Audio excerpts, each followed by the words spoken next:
नमस्ते एक्वेरियस। मैं उम्मीद करती हूँ कि आप सभी अच्छे हैं, अपनी लाइफ में ग्रो कर रहे हैं, प्रोग्रेस कर रहे हैं। Sending you lots of prayers and best wishes from my side. Please take care, stay safe. Past, present and future of this relationship. किसी भी पर्सन के साथ में आप रोमांटिकली एंगेज्ड हैं, चाहे आपके लव इंटरेस्ट है, चाहे आपके क्रश हैं, चाहे आप लोग कॉन्टैक्ट में हैं या नो कॉन्टैक्ट सिचुएशन में हैं, जो भी आपकी सिचुएशंस हैं, आप इस रीडिंग को फॉलो कर सकते हैं। टाइमलेस रहेगी ये रीडिंग। हम चेक कर रहे हैं पास्ट में क्या हुआ है रिलेशनशिप में, प्रेजेंट एंड फ्यूचर। इसके अलावा काफ़ी सारे इंटरेस्टिंग टॉपिक्स पे रीडिंग आपको चैनल की प्लेलिस्ट एंड वीडियोस के सेक्शन में मिल जाएगी। मुझसे पर्सनलाइज्ड टैरो रीडिंग बुक करना चाहते हैं या दूसरी हीलिंग सर्विसेज के बारे में जानकारी प्राप्त करना चाहते हैं, मेरा व्हाट्सअप नंबर आपको डिस्क्रिप्शन बॉक्स के अंदर मिल जाएगा। दूसरे सोशल मीडिया प्लेटफॉर्म्स पे शॉर्ट स्टोरीज, रील्स, मैसेजेस और गाइडेंस मैं अपलोड करती रहती हूँ। आप मेरे व्हाट्सअप चैनल से भी जुड़ सकते हैं। सारी लिंक और सारी डिटेल्स डिस्क्रिप्शन बॉक्स में मिल जाएगी।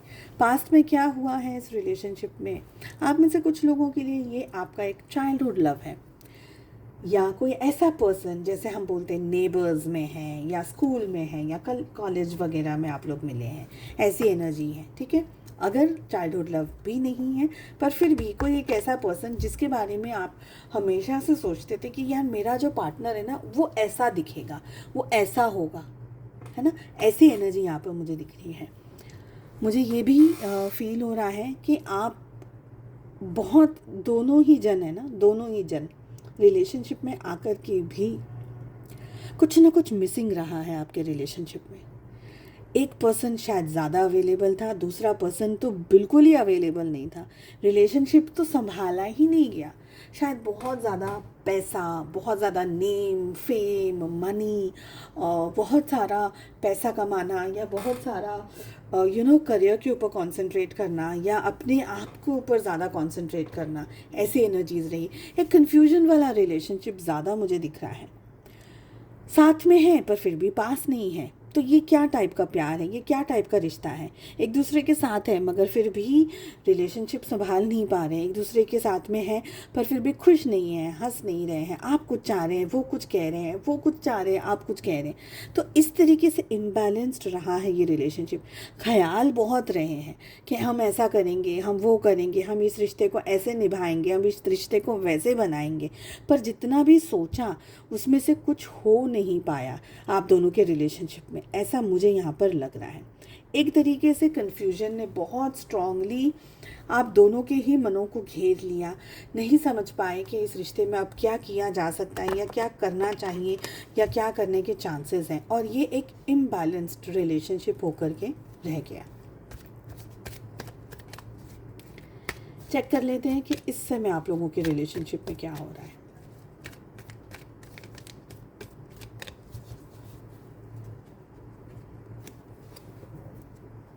बहुत ईगो, बहुत ज़्यादा ईगो बहुत स्ट्रांगली दिख रहा है। देखिए इस समय आप लोगों के रिलेशनशिप में ना एक बहुत स्ट्रांग टसल चल रही है। ओके, क्योंकि ये रिलेशनशिप इस हद तक एक इम्बैलेंस्ड रिलेशनशिप रहा है कि अब इस रिलेशनशिप में बहुत स्ट्रांग टसल चल रही है। अब क्या करना है रिश्ते में, साथ रहना है, साथ नहीं रहना है, साथ रहें तो प्रॉब्लम, अलग हो तो प्रॉब्लम, अलग हो करके भी एक दूसरे के साथ में बात नहीं करनी।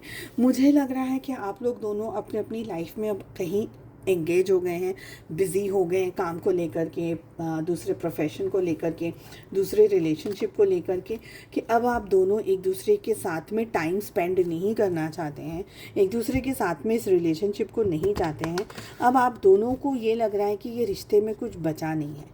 आप दोनों ही बहुत स्ट्रॉन्ग ईगो के अंदर ऑपरेट कर रहे हैं। हालांकि आपने इतना कुछ सीख लिया है इस रिश्ते से कि आप इस रिश्ते को अब सेकंड चांस नहीं देना चाह रहे हैं। मुझे लग रहा है कि आपके लिए ये relationship like I am really done with this रिश्ता, I am really done with this person, आपकी ये एनर्जी दिख रही है। और आपके पार्टनर थोड़े से इमेच्योर होने के बावजूद भी समझ नहीं पा रहे हैं कि आप अगर मना कर रहे हैं तो क्यों मना कर रहे हैं, अगर आप पीछे हट रहे हैं तो क्यों हट रहे हैं। आपको समझाना चाहिए, आपको मनाना चाहिए, आपके साथ में इकट्ठा होकर के सिचुएशन को मैनेज करना चाहिए। बट मुझे लग रहा है कि आपके पार्टनर के अंदर इतनी भी तमीज़ नहीं है या इतना भी उनको समझ नहीं है कि ये रिश्ते को बचाया जाना चाहिए या बचाया जा सकता है। Sorry to say but they are in their own lala land. उनको कोई इश्यूज़ नहीं है, समझ नहीं है। इमेच्योर्ड एनर्जीज बहुत स्ट्रॉन्ग है, ईगो बहुत स्ट्रॉन्ग है। तुम नहीं आओगे मैं भी नहीं जाऊंगा, मैं भी नहीं आऊँगी, मैं भी ये नहीं करूँगा, मैं भी वो नहीं करूँगा। एक्चुअली आपके साथ में ये पर्सन ने इतना कन्फ्यूजन क्रिएट कर दिया है इस रिलेशनशिप में कि क्या करना चाहिए, रिश्ते में रहना चाहिए, नहीं रहना चाहिए, क्या करेंगे, नहीं करेंगे। एक तरीके से ना सरदर्द हो गया ये रिश्ता आपके लिए। ओके,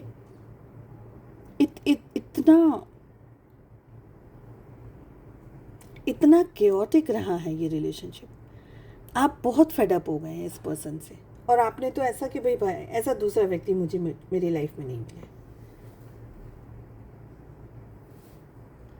फ्यूचर में क्या होने के चांसेस हैं? इस रिश्ते को अगर निभाना है आप दोनों को, तो सबसे पहले पुराने मसले सॉल्व करने होंगे, पुराने इश्यूज, पुरानी सिचुएशंस को सॉल्व करना होगा।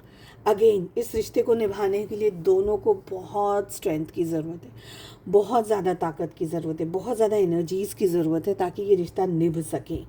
मुझे लग रहा है आप लोगों की लाइफ में आप लोग अपने अपने अलग अलग रास्ते पर चल पड़े हैं। ठीक है, टैरो रीडिंग देख लेते हैं, ठीक है, एक दूसरे की जानकारी ले लेते हैं, पर एक दूसरे के साथ रहने की इच्छा आप लोगों की बहुत कम है, क्योंकि ये रिश्ता निभाना इतना ज़्यादा मुश्किल है, इतना ज़्यादा प्रॉब्लमेटिक है कि मुझे नहीं लग रहा है कि आप लोग दोनों में से कोई भी अब इंटरेस्ट होगा, स्पेशली आपकी, बिकॉज मैं आपकी एनर्जी को टैप इन कर रही हूँ, तो मुझे लग रहा है आप इस रिलेशनशिप को निभाने के लिए अब बिल्कुल इंटरेस्ट नहीं दिखा रहे। ठीक है, रिश्ता निभाना है तो 0 से स्टार्ट करना पड़ेगा, वापस 100 तक जाना पड़ेगा। उम्मीद करती हूँ आपको रीडिंग पसंद आई। I wish you all the very best. हम मिलते हैं नेक्स्ट रीडिंग में। ठीक है, बाय बाय।